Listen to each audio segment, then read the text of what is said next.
Hello மக்களே, happy Pongal. என் பொண்ணு miniature Pongal பண்ணலான்னு சொல்லிட்டு அதுக்கு தேவையானதெல்லாம் ரெடி பண்ணிட்டு இருந்தா. அவளே கைப்பட ஹாப்பி பொங்கல்னு எழுதி ஒரு ஹோர்டிங்கும் வச்சுட்டான். நெக்ஸ்ட் என்னதான் எல்லாம் சொப்பு சாமான் கிடச்சிச்சு நமக்கு. அப்படியே வச்சா நல்லா இருக்காதுன்னு சொல்லிட்டு அதுக்கு பெயிண்ட் எல்லாம் அடித்து புது புது பானையை இன்னும் பல ஆக்க ஒரு அடுப்பும் பற்ற வச்சு அடுப்பு மேலே பொங்க பானையும் வச்சாச்சு. தண்ணியும் ஊற்றியாச்சு. ஐயோ, அரிசி ஊற வைக்க மறந்தாச்சு. போடுங்கடா அரிசியை கிண்ணத்துலன்ட்டு அரிசியும் போட்டு தண்ணியும் ஊற்றியாச்சு. அரிசி ஒரு பக்கம் வேவட்டும், அடுத்து என்ன பண்ணலான்னு பார்க்கலாம். அதோ வச்ச தண்ணியும் கொதிச்சாச்சு. ஊற வச்ச அரிசியும் ஊறியாச்சு. அதையும் எடுத்து பானையில் போட்டு கலக்குன்னு கிண்டியாச்சு. கிண்ட எல்லாரும் வெயிட் பண்ணிட்டு இருந்தோம்.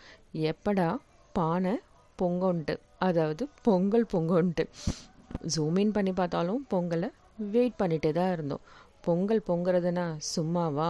அதுவும் தை பொங்கல், இனிய பொங்கல், மினியேச்சர் பொங்கல். பொங்கல் பொங்கியாச்சு. பொங்கலோ பொங்கல், பொங்கலோ பொங்கல். நல்லா பொங்கி வழிய எல்லாருக்கும் ஒரே ஹாப்பி தான் போங்க.